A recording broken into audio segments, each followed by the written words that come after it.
গত সন্ধ্যায় আমরা এমন কতগুলি বিষয় নিয়ে আলোচনা করেছিলাম বুদ্ধিতে যেগুলির ব্যাখ্যা মেলে না। আমাদের মধ্যে সকলেই কোনো না কোনো অতিপ্রাকৃত ঘটনার বিবরণ দিচ্ছিলেন। সহসা জনৈক আগন্তুকের প্রতি আমার দৃষ্টি নিবদ্ধ হলো। মুখটি তার ম্লান এবং তাকে অত্যন্ত উদ্বিগ্ন মনে হচ্ছিল। নীরবেই সে আমাদের লক্ষ্য করছিল।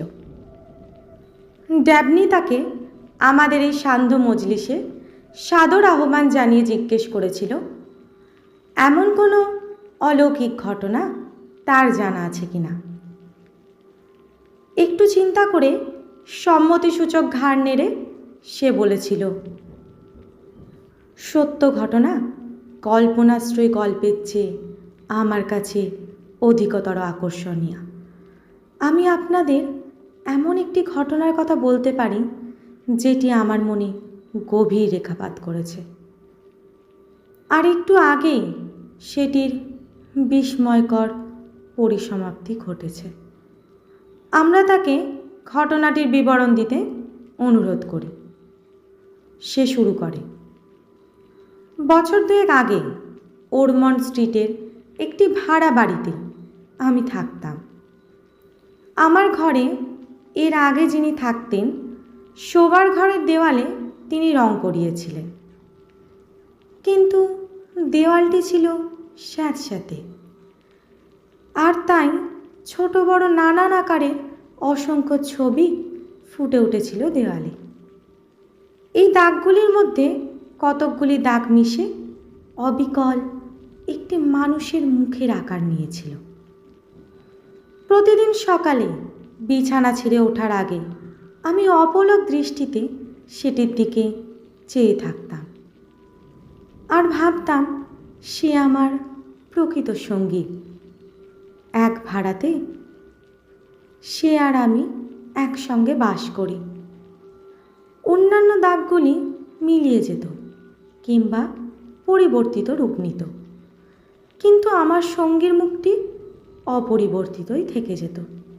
একদিন আমি যন্ত্রণাদায়ক ফ্লুতে আক্রান্ত হয়ে শয্যাশায়ী হয়েছিলাম। নিঃসঙ্গতার মাঝে রাত্রি দিন আমার চোখ দুটি তার প্রতি ধাবিত হতো। এইভাবে আমাকে সে প্রভাবিত করেছিল। যতই দিন যায় সে ততই স্পষ্ট, আরও অধিকতর জীবন্ত হয়ে উঠেছিল। তাকে কেন্দ্র করে আবর্তিত হতো আমার চিন্তাধারা। নাকটি ছিল তার তীব্র আর কপালটি প্রশস্ত।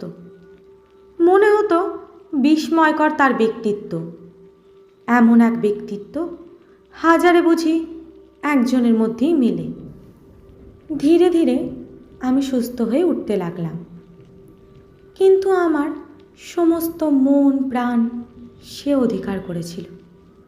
পাগলের মতো আমি তাকে পথে বিপথে খুঁজতে শুরু করেছিলাম।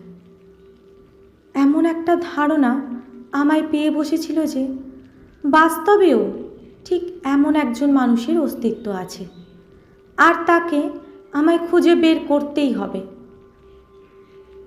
কিন্তু কেন? আমি তা জানতাম না। ভাগ্যের এক অমোঘ বন্ধনে বুঝিবা আমরা বাধা পড়েছিলাম। রাজনৈতিক সভায়, ক্রীড়া অনুষ্ঠানে, রেল স্টেশনে আর যেসব জায়গায় মানুষের ভিড় দেখতাম সেইখানেই ছুটে যেতাম তাকে খুঁজে বের করার জন্যে। কিন্তু শত শত মানুষের মুখগুলির সঙ্গে তার মুখের কোনো মিল ছিল না।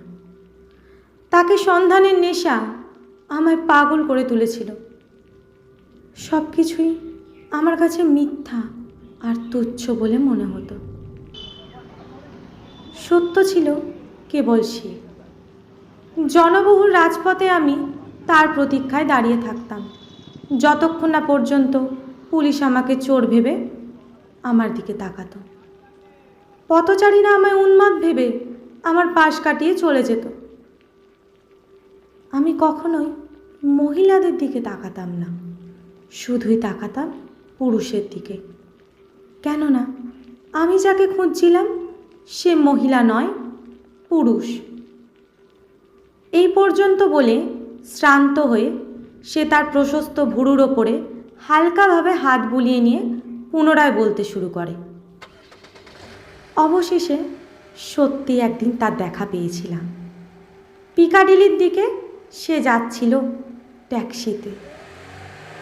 আমিও একটি ট্যাক্সিতে চেপে তার অনুসরণ করেছিলাম। কিছুক্ষণের মধ্যেই চেয়ারিং ক্রসে পৌঁছে ট্যাক্সি থেকে নেমেছিলাম। দুজন মহিলা আর একজন শিশুকে নিয়ে সে ফ্রান্সে যাচ্ছিল।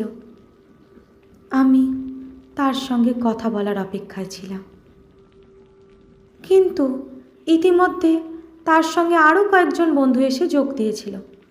সবাই মিলে তারা ট্রেনে উঠে পড়েছিল। চটজলদি ফোকস্টোনের একটা টিকিট কেটে আমিও গাড়িতে উঠে পড়েছিলাম, এই ভেবে যে ফোকস্টোনের নৌকা বদলের সময় তার সঙ্গে কথা বলতে পারবো। কিন্তু সেখানে আমার আগেই সে জাহাজে উঠে একটি কেবিনে ঢুকে পড়েছিল। নিঃসন্দেহে সে একজন ধনী ব্যক্তি, কিন্তু এতটা এগিয়ে এসে হেরে যাব তাও কখনো হয়? মুহূর্তেই আমি আমার কর্তব্য নির্ধারণ করে নিয়েছিলাম। এক সময় না এক সময় নিশ্চয়ই সে বাইরে বেরোবে, আর তখন তার সঙ্গে কথা বলা যাবে। অবশিষ্ট যে অর্থ আমার কাছে ছিল তাতে বড়জোর বোলন পর্যন্ত যাওয়া যেতে পারে। সে যা হোক, তার কেবিনের বিপরীত দিকে আমি আমার স্থান করে নিয়েছিলাম। সুযোগের অপেক্ষায় ছিলাম। প্রায় আধ ঘন্টা পরে সে বেরিয়ে এসেছিল। একা নয়, সঙ্গে সেই ছোট্ট মেয়েটি। আমার হৃদস্পন্দন দ্রুত হয়েছিল। সেই মুখ, প্রতিটি খাঁজ আর রেখা এতটুকু অমিল ছিল না। আমার দিকে একবার তাকিয়ে ডেকের দিকে পা বাড়িয়েছিল সে।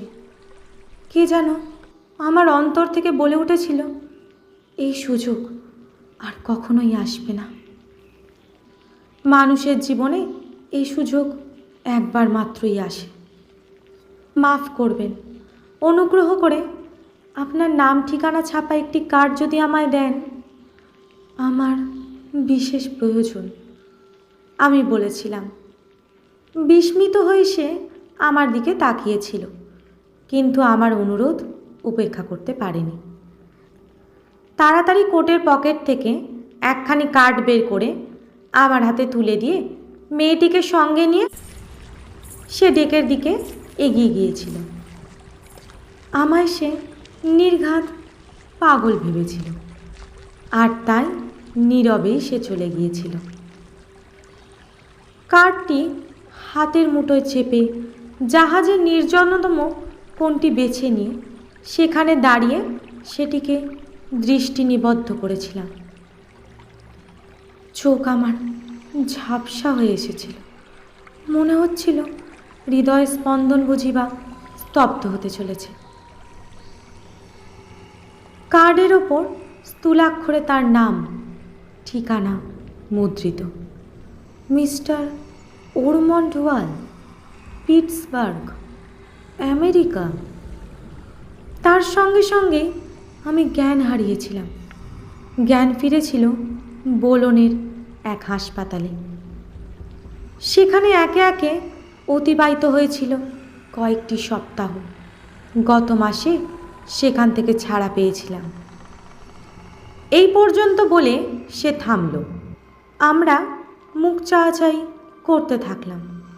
এতক্ষণ ধরে আমরা যেসব অতিপ্রাকৃত ঘটনার আলোচনা করেছিলাম সেগুলি এই ঘটনার সমতুল্য কখনোই নয়।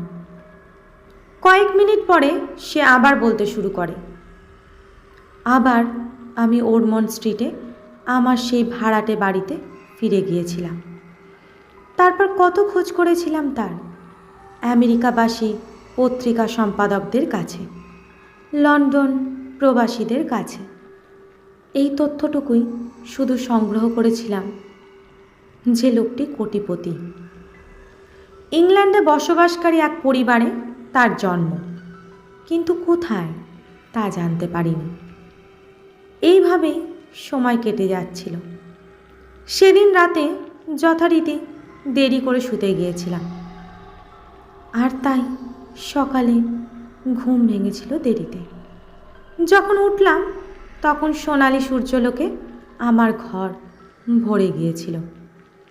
রোজকার অভ্যাস মতো দেওয়ালের দিকে তাকাতে দেখি সে মুখ প্রায় মিলিয়ে গেছে, অথচ গত রাতেও সেটি স্পষ্ট জীবন্ত ছিল। হতাশ বিব্রত হয়ে বাইরে বেরিয়ে এসেছিলাম। সকালবেলাকার খবরের কাগজটি হাতে নিতেই প্রথম পাতায় বড় বড় অক্ষরে মুদ্রিত সংবাদটি আমার দৃষ্টি আকর্ষণ করেছিল। আমেরিকার ক্রোড়পতি মিস্টার ওরমন্ড ওয়াল মর্মান্তিক মোটর দুর্ঘটনায় গুরুতর আহত। পিটসবার্গের স্বনামধন্য ব্যক্তিটি ও তার কয়েকজন সাক্ষী মোটরে করে ইতালি যাচ্ছিলেন। পথে একটি ওয়াগনের সঙ্গে মোটরটির ধাক্কা লাগে। ঘরে গিয়ে দেখি দেওয়ালের গায়ে ফিকে হয়ে আসা মুখাবয়বটি আমার চোখের সামনে ধীরে ধীরে মিলিয়ে গেল। পরে শুনেছিলাম ঠিক সেই মুহূর্তেই মারা গিয়েছিলেন মিস্টার ওরমন্ড ওয়াল। আশ্চর্য, অদ্ভুত ঘটনা, আমরা বলে উঠি। হ্যাঁ, ঘটনাটি সত্যি বিস্ময়কর। ঘটনাটির মধ্যে তিনটি অসাধারণত রয়েছে। প্রথমত, দেওয়ালের তুচ্ছ কয়েকটি দাগ মিলে হুবহু আমেরিকার ওই কোটিপতির মুখের আকার ধারণ করল কিভাবে? তার সঙ্গে সঙ্গে তার জীবনেরই বা এত ঘনিষ্ঠ সম্বন্ধ থাকবে কেন? বিজ্ঞানের কোনো জবাবই দিতে পারবে না, তা আমি জানি। দ্বিতীয়ত, অজানা এক শক্তি দেওয়ালের গায়ে যে প্রতিচ্ছবি সৃষ্টি করেছিল তার সঙ্গে তার নামটিও কি অদ্ভুতভাবে যুক্ত হয়ে গেছে, তাই না? বলা বাহুল্য, তার সঙ্গে আমাদের ঐক্যমত হলো।